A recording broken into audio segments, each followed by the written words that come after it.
Bien, ça n'a pas été une superbe semaine. Je sais que j'aurais dû mieux gérer cette histoire, j'aurais pu mieux faire.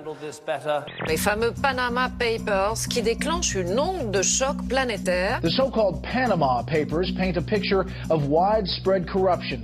Our top story, the Prime Minister admits he did own shares in an offshore fund.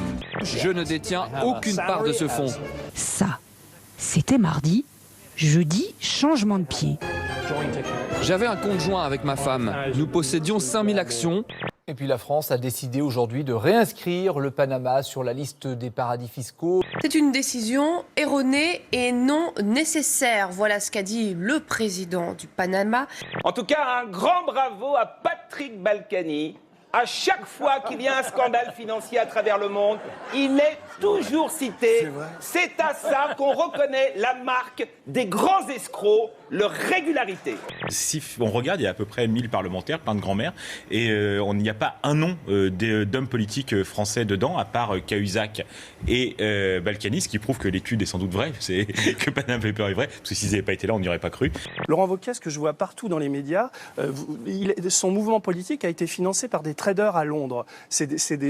Voilà, comment voulez-vous qu'un type comme ça, à mes yeux, soit crédible? C'est des gens qui n'ont plus... Vous êtes sûr de vous? Vous êtes sûr mais qu'il non, va pas encore vous faire un procès en diffamation? Ça révèle une fraude massive, systématique de la part des plus riches. Autrement dit, les plus riches ne veulent plus contribuer aujourd'hui aux solidarités nationales. Aujourd'hui, nous changeons les règles du jeu. Nous jouions avec les siennes. Désormais, nous jouerons avec les nôtres. À Paris, cet après-midi, un face-à-face musclé entre des dizaines de manifestants cagoulés et des CRS. Jets de bouteilles, de pierres et pétards contre grenades lacrymogènes. Déclaration de Manuel Valls. Je ne pense pas que l'on gagne la présidentielle sur un bilan. Tant mieux, ça leur laisse encore une chance.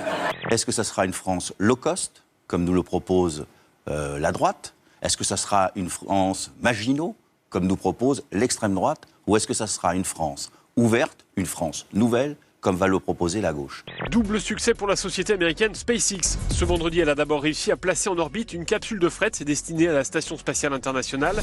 Mais surtout, elle a réussi à faire poser en douceur le premier étage de sa fusée Falcon sur une barge flottant dans l'océan Atlantique. 45 minutes, 700 élastiques et une pastèque qui explose.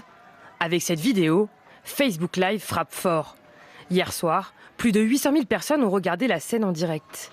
C'est le nouveau gros coup de Mark Zuckerberg. Le fondateur de Facebook l'avait annoncé.